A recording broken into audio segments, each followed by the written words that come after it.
Railway station ખાતે પૂર્વ ZRUCC member દ્વારા રેલવે યાત્રીઓની વિવિધ માંગણીઓ અને આવનારા તહેવારને લઈને ટ્રેન વધારવાની માંગણી સહિતની રજૂઆત કરાઈ હતી।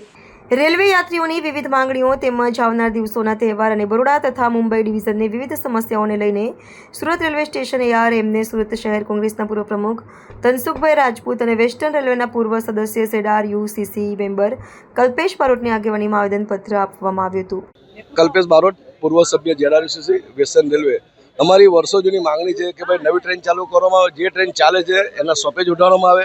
દાખલા તરીકે દિવાળીનો તહેવાર આવી રહ્યો છે, છઠ પૂજા આવી રહી છે। છઠ પૂજા એટલે ઉત્તર ભારતીય સમાજનો સૌથી મોટો તહેવાર, ત્યારે ટ્રેનોની સંખ્યા વધારવી જોઈએ। એ વધારવામાં સરકાર સંપૂર્ણ નિષ્ફળ નીવડી છે।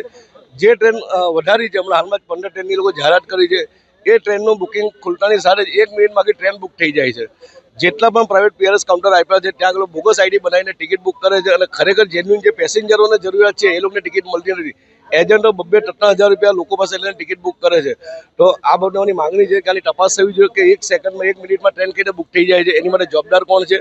બીજું કે ભૂતકાળમાં દિવાળીના તહેવારને ધ્યાનમાં લઈને ખૂબ જ પબ્લિકનો વધારો થવાથી ઘણા પેસેન્જર મૃત્યુ પામે છે। ત્યારે આવનાર તહેવારોને ધ્યાનમાં લઈને રેલવે પ્રશાસન પહેલેથી પોલીસ બંદોબસ્ત ગોઠવે, જરૂરતમાં લોકોને કોઈ અગવડ સગવડ ન પડે એનું ધ્યાન રાખે અને આવનારા સમયમાં અમારી જો માંગણી પૂરી કરવામાં ન આવશે તો તારીખ 1-10-2025ના રોજ સુરત સ્ટેશન ખાતે અમે લોકો આંદોલન કરશું।